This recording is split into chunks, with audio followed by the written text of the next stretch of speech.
Olá, que a graça do Senhor Jesus esteja com você. Estamos prontos para mais um dia meditarmos na palavra. Eu agradeço a sua companhia diária. Vamos juntos, estamos sendo impactados com esse estudo de Salmos que é muito prático. Nós estamos saindo do campo da teoria e aplicando as verdades à nossa vida prática e tanto necessitamos dessas bênçãos. Então, obrigado por sua companhia e também por compartilhar esse vídeo com outras pessoas. Se ainda não é inscrito ou inscrita, não se esqueça de se inscrever no nosso canal, porque nos ajuda. E ao final de deixar o seu gostei, tá bom? Vamos juntos. Um salmo de desespero. Salmo 22, que salmo extraordinário. Eu quero começar essa reflexão dizendo que Deus não se ofende quando nós somos francos na nossa oração ao dizer o que está no nosso coração. Por mais que às vezes a percepção não seja correta, por mais que a nossa visão seja limitada e que a gente não esteja vendo o fim desde o começo, isso nos faz a chegar a conclusões que não são acertadas. E ao expressá-las, quero dizer para você que Deus não se ofende com isso. O Salmo 22, ele se torna muito especial porque é um salmo messiânico. Muitas partes desse salmo são verdades aplicadas a Cristo e o seu sofrimento na cruz do Calvário. O início é exatamente as palavras que Jesus disse lá quando estava pendurado entre o céu e a terra na cruz do Calvário. Ele disse as palavras dos Salmos 22, versículo 1: Deus meu, por que me desamparaste? Porque se acham longe de minha salvação as palavras do meu bramido? Olha que interessante. Jesus, ele omite a última parte, mas diz: Deus meu, por que me desamparaste? É um sentimento de solidão, de abandono. Ele se sente aqui abandonado por Deus, se sente aqui como se fosse esquecido por Senhor. Por que, Senhor, me desamparaste? O meu gemido, ele diz assim, ó, o meu gemido, né? Porque se acham longe de minha salvação as palavras do meu bramido. Ou seja, eu falo e parece que não sou ouvido. Bom, você há de se lembrar de muitos aspectos desse salmo relacionados com a vida de Cristo. Bom, primeiro aqui nós já vimos: Deus meu, por que me desamparaste? O salmo, aqui no Salmo 22, o versículo 7, também é aplicado a Jesus na cruz do Calvário. O verso 7 nos diz assim, ó: todos que me veem zombam de mim, afrouxam os lábios e meneiam a cabeça. E isso, Mateus 27, 39 e 40 e Marcos 15, 29 aplica a Jesus. O verso 16 é uma clara indicação do sofrimento de Cristo. O verso 16 diz assim: cães me cercam, uma súcia de malfeitores me rodeiam, transpassaram-me as mãos e os pés. Aqui é uma evidência do sofrimento de Cristo. E aqui outros mais, o verso 18, né? Mateus 27, 35 e Marcos 15, 24 faz alusão ao verso 18 que diz: repartem entre si as minhas vestes e sobre a minha túnica deitam sortes. Você percebeu aqui, querido amigo? É isso. O próprio Criador, quando teve em nossa experiência, quando tomou a humanidade, se vestiu da humanidade, ou se tornou ser humano para sempre, e viveu essas situações, também declarou palavras que estavam no seu coração ao dizer: Deus meu, por que me desamparaste? Né?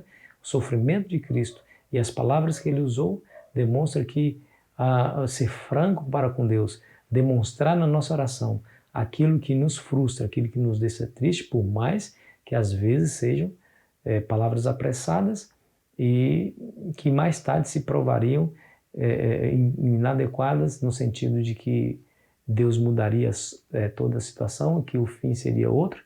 Mesmo assim, isso não ofende o coração de Deus. Não foi o próprio Jesus quem disse lá naquela cena no Monte das Oliveiras, quando ele diz: passa de mim, Senhor, esse cálice sem que eu beba, todavia não seja feita minha vontade, mas a tua vontade.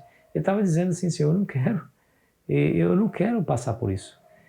Então, expressar a Deus o que está no seu coração, essa liberdade de expressão não é ofensiva a Deus, não é ofensivo. O próprio Jesus assim se declarou. Porém, o Salmo 22 nos ensina que mesmo em meio à perplexidade, à dor e ao sofrimento e ao desespero, ainda há lugar na nossa vida para louvar a Deus. Olha só o que diz o verso 22. A meus irmãos declararei o teu nome, cantar-te-ei louvores no meio da congregação. Vós que temei o Senhor, louvai-o, glorificai-o, vós todos, descendência de Jacó. Reverenciai-o, vós todos, posteridade de Israel. Em outras palavras, é como se ele estivesse dizendo: Senhor, eu estou passando por uma situação difícil, é verdade, estou sofrendo, mas eu nunca deixarei de te louvar. Eu sei que no final tudo vai se esclarecer, tudo vai acabar bem, todas as coisas cooperam para o bem daqueles que amam o Senhor. Tá ruim para mim, tá difícil, tá dolorido, estou sofrendo, estou em desespero, mas eu sei que o Senhor tem nas mãos o controle da minha vida, por isso eu posso ainda te louvar, ainda que a situação não seja positiva, ainda que não seja positiva. Olha que coisa interessante, né? Aí ele termina a sua reflexão com um forte clamor de libertação, né?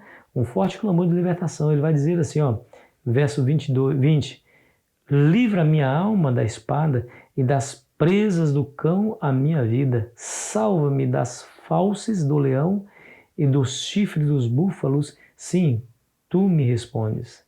Queridos amigos, o que nós aprendemos desse salmo? Apesar dos sofrimentos, apesar do desespero, apesar da dor, apesar da incerteza, podemos ainda louvar o nome do Senhor. Pode parecer que o céu está fechado acima de nós. Pode parecer que Deus não está ouvindo a nossa oração. Mas não se esqueça, isso é uma mera percepção humana e falha da sua parte. Porque não há oração que saia dos seus lábios que Deus não as ouça. Não há lágrimas que escorrem dos seus olhos que Deus não as conheça. A Bíblia diz claramente que as nossas lágrimas estão escritas no livro de Deus e Ele as recolhe em seu próprio odre. Olha que coisa interessante. Está aqui inclusive nos Salmos isso que eu acabei de dizer para você. Então, querido amigo, querida amiga, por mais que seja dolorido passar por situações, e situações essas que todos nós passamos e o próprio Jesus passou, como nós vimos aqui no Salmo 22, aplicado ao sofrimento de Cristo. Então, por mais que nós passemos por isso, ainda há espaço para confiarmos na direção de Deus em nossa vida.